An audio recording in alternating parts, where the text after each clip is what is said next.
ಬೆಳಗಾವಿ ಜಿಲ್ಲಾ ಕಾರ್ಯನಿರತ ಪತ್ರಕರ್ತರ ಸಂಘ ಎಷ್ಟೊಂದು ಸಾಚ, ಯಾರ್ಯಾರು ನುಂಗಿ ನೀರು ಕುಡಿದ್ರು, ಯಾರ್ಯಾರು ಎಷ್ಟೆಷ್ಟು ವಸೂಲಿ ಮಾಡಿದ್ರು ಹೇಳೋದೇ ಬೇಡ. ಮೊದಲು ಪ್ರಾಮಾಣಿಕಿದ್ರು, ಇತ್ತಿತ್ತಲಾಗಿ ಅಪ್ರಾಮಾಣಿಕರೇ ಈ ಸಂಘವನ್ನ ನಡೆಸ್ತಾ ಇದ್ದಾರೆ. ಎಲ್ಲರೇ ಅವರೇ ಆಗಿಬಿಟ್ಟಿದ್ದಾರೆ. ಯಾರು ಒಳ್ಳೆ ಪತ್ರಕರ್ತರು ಅವರಿಗೆ ಇಲ್ಲಿ ಸ್ಥಾನವೇ ಇಲ್ಲ. ಇರಲಿ, ಇತಿಹಾಸ ನೋಡೋಣ. 1932ರಲ್ಲಿ DVG ಸಂಸ್ಥಾಪಕರಾಗಿದ್ದರು. ಅಲ್ಲಿಂದ ಪ್ರಾರಂಭ ಆಯ್ತು. 100 ವರ್ಷಗಳ ಹೊಸ್ತಿಲಲ್ಲಿ ಬಂದು ಇದು ನಿಂತಿದೆ. ಇನ್ನು ಬೆಳಗಾವಿ ಜಿಲ್ಲೆ ನೋಡ್ಬೇಕಾದ್ರೆ LS ಶಾಸ್ತ್ರಿ ಇದ್ರು, ನಂತರ ಶಿವಪೂಜಿ ಇದ್ರು. ಶಿವಪೂಜಿ ಇದ್ದಾಗ ಸ್ವಲ್ಪ ಆಕ್ಟಿವಿಟೀಸ್ ಹೆಚ್ಚು ಕಂಡು ಬಂತು. ಆದರೆ LS ಶಾಸ್ತ್ರಿ ಇದ್ದಾಗಿಲ್ಲ, ಇದ್ದು ಇಲ್ದಂಗಿತ್ತು. ನಂತರ ಚಾಮರಾಜ ಪಾಟೀಲ್ ಬಂದರು, ಆವಾಗ ಏನೂ ಇರಲಿಲ್ಲ. ನಂತರ ಉಮಾದೇವಿ ಟೋಪಣ್ಣವರಿದ್ದರು. ಯಾವಾಗ ದಿಲೀಪ್ ಕುರುಂದವಾಡೆ ಬಂದ್ರಲ್ಲ, ಎಲ್ಲ ಹಾಳಾಡಿಸ್ಬಿಟ್ರು. ತಮಗೇನು ಆಸ್ತಿ ಮಾಡ್ಬೇಕಲ್ಲ ಎಲ್ಲ ಮಾಡ್ಕೊಂಡ್ರು. ಒಂದು ಭವ್ಯ ಕಲ್ಯಾಣ ಮಂಟಪ ಕಟ್ಸ್ಕೊಂಡ್ರು, ಹೋಟೆಲ್ ಮಾಡ್ಕೊಂಡ್ರು, ಅಧಿಕಾರಿಗಳ ಜೊತೆ ಕಲೆಕ್ಷನ್ ಸಹಿತ ಮಾಡಿದ್ರು ಒಂದು ವರ್ಷದಲ್ಲಿ. ಇದಕ್ಕೂ ಮೊದಲು ಡಾಕ್ಟರ್ ಭೀಮ್ಸಿ ಜಾರಕಿಹೊಳಿ ಅವರಿದ್ರು, 3 ಸಲ ಇದ್ರು. ಈಗ ಆಗೋದು 4ನೇ ಸಲ ಇದು.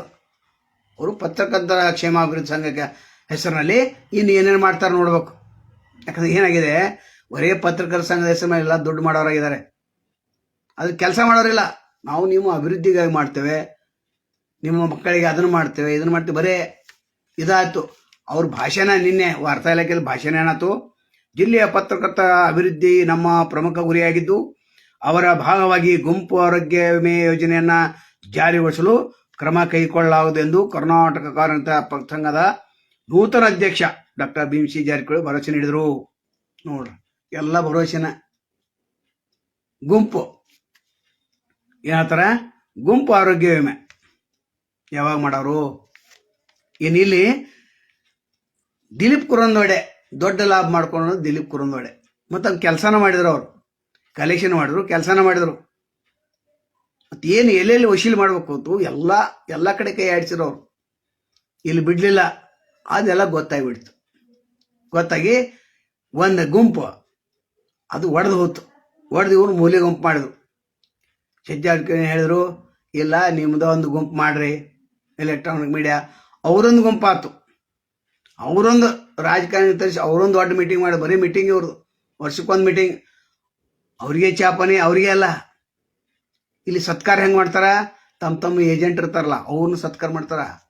ನಮ್ಮಂಥ ಹಿರಿಯ ಪತ್ರಕರ್ತನ ಎಂದೂ ಕರೆದಿಲ್ಲ ಅವರು. ನಾವು 33 ವರ್ಷ ಸರ್ವಿಸ್ ನಮ್ಮದು. ನೀವು ಪತ್ರಕರ್ತರ ಅಲ್ಲ ಅಂತಾರ ಅವರು. ದಿನಪತ್ರಿಕೆ ಅವರು, ವಶೀಲಿ ಅವರು, TVದವರು 3-4 ವರ್ಷ ಸೇವೆ ಮಾಡಿದ್ರು. ಫುಲ್ ವಶೀಲಿದ್ದವ್ರಿಗೆ. ಅವ್ರು ಬ್ಯಾಗ್ ಕೊಡೋದೇನು, ಅವ್ರು ಸತ್ಕಾರ ಮಾಡೋದೇನು, ಅವ್ರು ಹೊಗಳೋದೇನು, ಹೊಗಳಾಗ ಸರ್ಜು ಕಟ್ಕರ್ ಅಂತವ್ರು ತಂದಿರ್ತಾರೆ. ಇವರೆಲ್ಲ ಕಂಪ್ನಿ ಎಲ್ಲ ಮಾಡಿ ಮುಗಿಸಿದ ಕಂಪ್ನಿ ಇದು.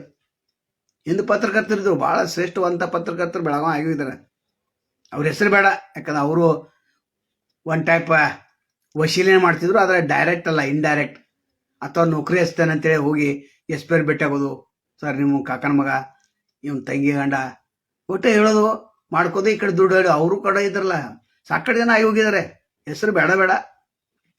ಮತ್ತು ವಾರಪತ್ರಿಕೆಯನ್ನು ಪ್ರೆಸ್ ಮೀಟದಲ್ಲಿ ತೆಗೆದುಕೊಳ್ತಾನೆ ಇರಲಿಲ್ಲ. ಆದ್ರೆ ತನಿಖಾ ವರದಿ ಅಂತ ಮಾಡೋರು ನಮ್ಮಂಥವ್ರು. ಹಾಯ್ದಿಲ್ಲಿ ಪತ್ರಿಕೆ ಓದ್ಲಿಕ್ಕೆ ಸಿಗ್ತಾ ಇರಲಿಲ್ಲ, ಅಷ್ಟು ಬೇಗ ಮಾರಾಟ ಆಗ್ತಿದ್ದು. 15 ರೂಪಾಯಿ. 20 ವರ್ಷ ಸತತವಾಗಿ 15 ದಿವಸಕ್ಕೊಂದು ಬರೋದನ್ನ ಪಾಕ್ಷಿಕ ಪತ್ರಿಕೆ. ಅಧಿಕಾರಿಗಳು ಗಡ ನಡುತ್ತಿದ್ರು. ಆ ಒಂದು ತನಿಖಾ ವರದಿ ನೋಡ್ಕೊಂಡು ಇವರು ಹಪ್ತಾವಶೀಲ ಮಾಡ್ತಿದ್ರು ಉಳಿದ ಪತ್ರಕರ್ತರು. ನಮ್ಮದು ವರದಿ ನೋಡ್ಕೊಂಡು, ಸರ್ ಹಂಗೇನಿಲ್ರಿ, ನಾವೆಲ್ಲ ಮಾಡ್ತೇವೆ. ಒಮ್ಮೆ ಹೇಳೋರು ಸದಾನಂದ ಭವನವ್ರು ಮ್ಯಾನೇಜ್ ಮಾಡ್ತೇವೆ ಅನ್ನೋರು. ಒಮ್ಮೆ ಹೇಳೋರು ಅವ್ರ ಮಾತು ಯಾರು ಕೇಳಂಗಿಲ್ಲ ಅವರು. ಒಮ್ಮೆ ಹೇಳೋರು ಏನು ಬರ್ಕೊಲ್ರಿ, ನಾವಿದಲ್ಲ ನಿಮ್ಮಿಂದ, ನಾವಿದಲ್ಲ ನೀವು ಯಾಕೆ ಅಂತೀರಿ ಅವ್ನು ಧೈರ್ಯ ತುಂಬೋದು, ಮಣ್ಣು ಧೈರ್ಯ ತುಂಬೋದು. ಹಿಂಗೆ ಒಬ್ಬ ಮಣ್ಣು ಧೈರ್ಯ ತುಂಬಿ ಒಬ್ಬ KSRP ಕಮಾಂಡೆಂಟ್ ತುಂಬಿರು. ಅವ್ನು ಸಸ್ಪೆಂಡ್ ಆಗೋರಿ ನಾವು ಬಿಡಲಿಲ್ಲ. 3 ತನಿಖಾ ವರದಿ ಮಾಡಿ ಗೌರ್ಮೆಂಟ್ಗೆ ಎನ್ಕ್ವೈರಿ ಹಾಕಿ ಅವ್ರನ್ನ ಮನೆ ಕಳಿಸಿದ್ವು. ಮತ್ತು ನಮಗೆ ಡೈರೆಕ್ಟ್ ಬಂದು ಭೇಟಿ ಆಗ್ತಾ ಇರಲಿಲ್ಲ ಅವರು. ನಾವು ನೋಡಿ ಓಡೋರು, ಭಾಳ ಕೆಟ್ಟಿದಾರಪ್ಪ ಅಂತ. ವರದಿ ಕೆಟ್ಟ ಮಾಡ್ತೀವಿ ರೀ, ನಾವು ಕೆಟ್ಟಿಲ್ಲಲ್ಲ. ಬಿ ದಯಾನಂದ ಸದಾನುಭವನೆ ಹೆಂಗಿದಾರಪ್ಪ ನೋಡ್ತಾನೆ ಕಳಿಸ್ಕೊಡಂದ್ರೆ ಯಾವ ಬಂದು ಹೇಳಿಲ್ಲ.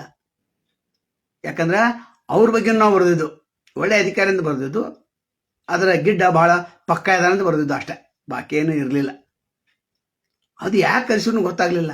ಇವ್ರು ಏನು ತಿಳ್ಕೊಡ್ರು, ಏನಾದ್ರೂ ಇವ್ರಿಗೆ ಕೈ ಬಿಸಿ ಮಾಡ್ತಾರಂತ ಕಲಿಸಿರ್ಬೇಕಂತ ಇವರು ಮೊದಲ ನಮ್ಮ ವಿರುದ್ಧ ಮೊದಲ ಪದ್ಮಾವತಿ ಜೋಶಿ ಕೇಸಾಗ ಇವ್ರೆಲ್ಲ ತಿಂತಾರ ನವಟ್ರ ಆಡಿದ ಮಂದಿ ಅದ.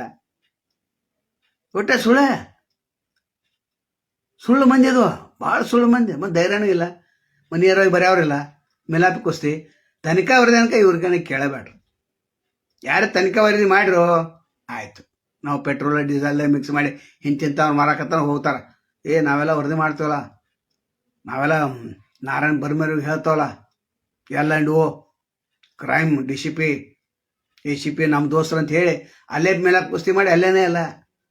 ಇನ್ನೇನು ಇದಾರ ಪತ್ರಕರ್ತರು, ದಿನಪತ್ರಿಕೆ ಒಂದು ಸಂಪಾದಕ ಗುಂಪು, ಕಾನೂನು ಪತ್ರಿಕೆ ಸಂಪಾದಕದ ಅಧಿಕೃತ ಅದು. ಇವ್ರು MLA ಹೆಂಗೆ ಲೆಟರ್ ಕೊಡ್ತಾರಲ್ಲ ಹಂಗೆ ಅಧಿಕೃತ ಲೆಟರ್ ಕೊಡೋರು. ಅದು ಉಳಿದ ಪತ್ರಕರ್ತರು ಅವ್ರದ್ದು ದಾದನೇ ಇಲ್ಲ, ಇವು ಸದಸ್ಯತೆ ಮಾಡ್ಕೊಂಗಿಲ್ಲ. ಇನ್ನು ಹಂಗಲ್ಲ ಖಜಾಂಜಿ ಅಂತ ಪಾಪ ಇದರ ಸಂಘದಲ್ಲಿ ಖಜಾಂಜಿ ಮಾಡಿದಾರೆ. ಸೈಕಲ್ ತೊಗೊಂಡು ಇರ್ತಾರೆ, ನಮ್ಮ ಖಜಾಂಜಿ ಅಲ್ರು, ನಮಗೊಂದು ಸ್ಕೂಟರ್ ಕೊಡ್ಸಂತಾರ ಅವ್ರು.